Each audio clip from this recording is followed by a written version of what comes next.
Good morning, everyone. Amy Conley here with United Way of Door County.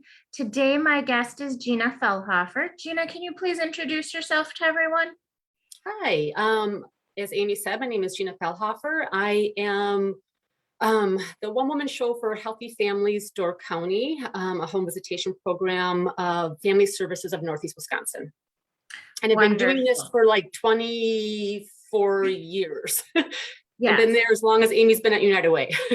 I think Gina actually has me beat by a little bit. So, yeah, Gina and I have been working together many years, a good relationship professionally and personally. So, happy to have you here today, Gina.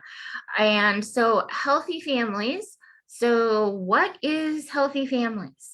Okay, so Healthy Families, as I mentioned, has been in this community for about 24 years. It is a home visitation program for parents that are either expecting, they're prenatal, expecting a new little bundle of joy, or they've recently delivered. So referrals come from a variety of sources, from the hospital, public health, WIC, and other community agencies. Looking for those families, those moms or dads that maybe need some extra support. It's their first time parents. They don't know much about child development and parenting, and they're saying, I'll take some extra support. Mhm. It may be a teen pregnancy where they've been identified could benefit. It could be because there's mental health. Sure. There's a mom with a history of depression. And again, through a community agency, whether it be her OB or WIC, and they just think, hey, some extra support wouldn't hurt. Mhm. The program is free and it's voluntary. So families, the parents, it's really up to them on whether they want to enroll and Okay. participate in services. Mhm. So when I say home visits, I mean, I go to the family's home once a week in the beginning I spend about an hour, hour and a half with the family. And during those visits, the focus is on that baby or that pregnancy, Mhm. maintaining health and development. Those are the big, huge topics that I go over every week. Is everyone healthy? Are well child checkups scheduled? Are we on target with immunizations? What's the baby doing? And what are we doing to promote growth and development? And that's physically and brain development. Okay. Um, Looking at moms and dads' mental health. Mhm. There's postpartum depression that I look at. Really, I evaluate that for that first year. I screen mom about 3 to 4 times Okay. with a little depression screener, making sure she's doing okay. Um, Really, I'm on the floor visiting with them, promoting tummy time, how to play with their baby, reading that is, you can start reading right away. Mhm. Sometimes they're like, really? Can I? You can, please read. Mhm. Um, so safety, that's another big one Mhm. that probably is I talk about every visit. Okay. Do they have safe sleep? All right. So when that baby first comes home, do we have an appropriate car seat? Do we have a safe sleep arrangement? Um, Mhm.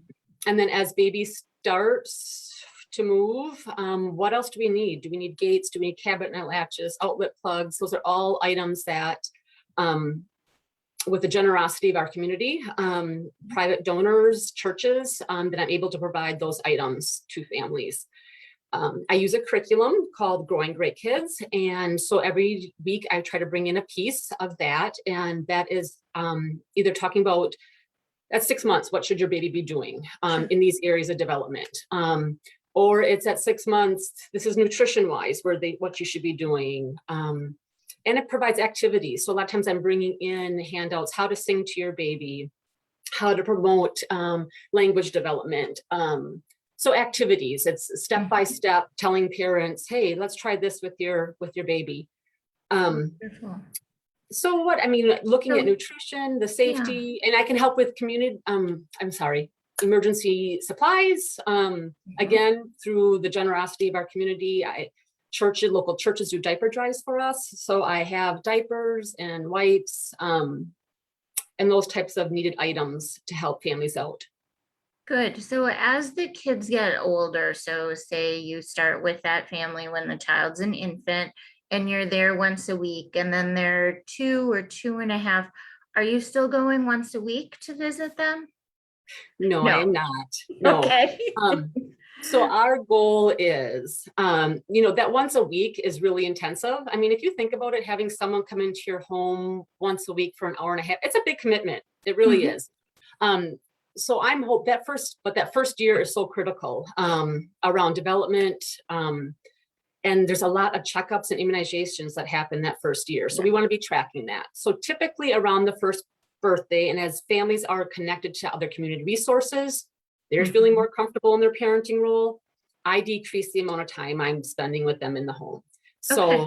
I go to every other week. And again, we kind of assess how they're doing once I'm at that service delivery for a chunk of time. Then we usually go monthly. Okay. And I can serve, my goal is to stay with families until that target child is 4 or 5 years old. Okay. Mhm. The plan is at 4, when they're ready to enter the 4K program, my goal is that they are physically and emotionally, developmentally ready. They're Okay. up to speed health-wise, development-wise, and they are ready to enter a school program. And then school, I kind of pass the baton. Hopefully then school is the family's main support system then, Yeah. as needs arise. Wonderful. And you said it's voluntary. So if someone's listening that's pregnant or just had their baby born, that new bundle of joy, and now that, oh my God, what am I doing moment, right? Um, Yeah. they can reach out to you to see if Healthy Families would be a good option for them. Absolutely. Yep. Okay. So you could, my office number is 746-9040. Always go on Family Services website and look up programs. You should see Healthy Family Store with our information as well, which would be www.familyservicesnew.org. Wonderful. And Gina said this a few times, that her program is a program of Family Services of Northeastern Wisconsin. And we want to remind folks that Gina's office is here in Door County, and she is here to serve Door County folks, and the dollars we grant to Healthy Families Door County stays in Door County. We're very grateful for Family Services of Northeastern Wisconsin and all that they do, not just for Door County, but all of Northeastern Wisconsin. But we have a great relationship with them, making sure that Door County staff are here to take care of Door County clients. So when you hear that Family Services of Northeastern Wisconsin, we don't want you to be like, what's going on? Gina's office is right here in Sturgeon Bay. So easy access. And like she said, she does the appointments in your home. So, even if you're on the island, I know at one point, Gina, we've had clients on the island.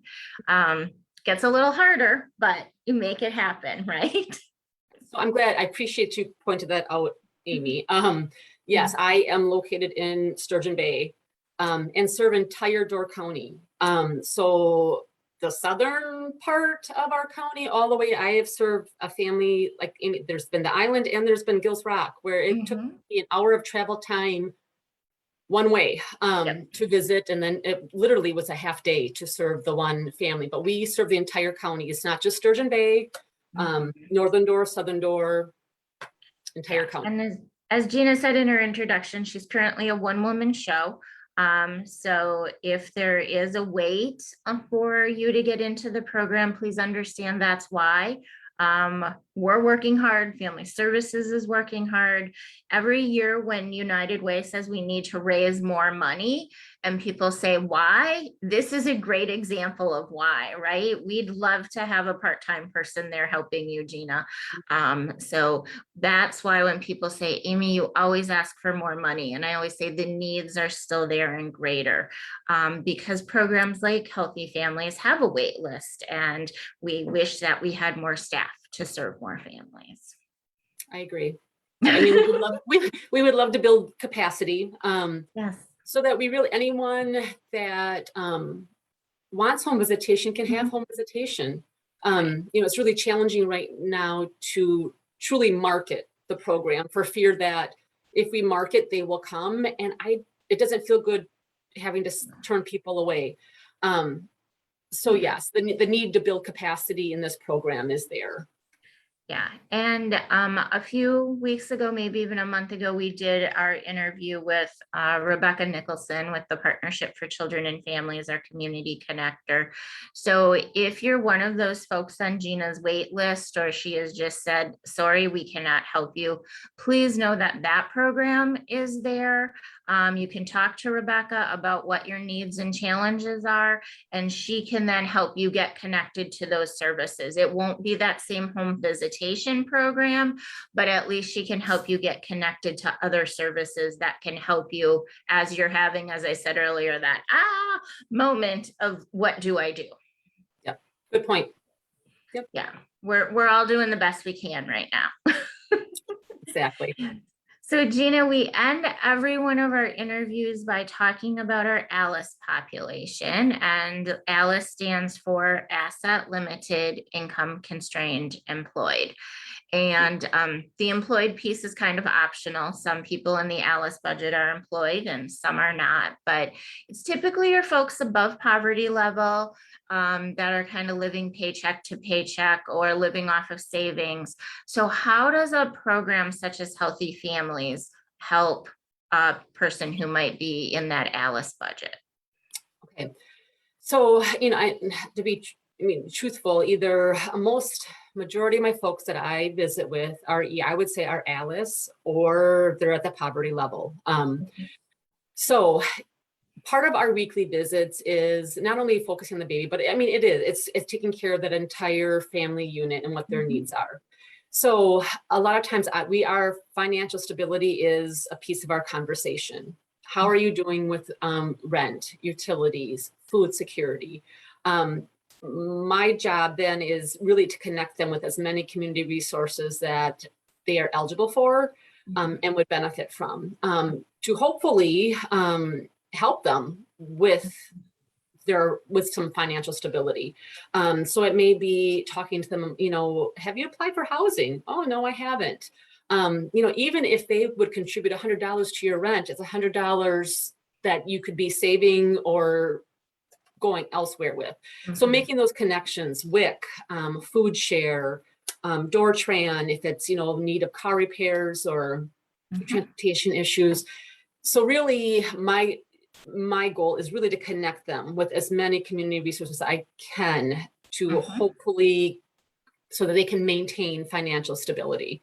As a program too, as I mentioned before, I do have resources to assist with infant needs. So sometimes it's even having a conversation with the folks saying, let me bring in some diapers and wipes. And I know it doesn't, but it adds up.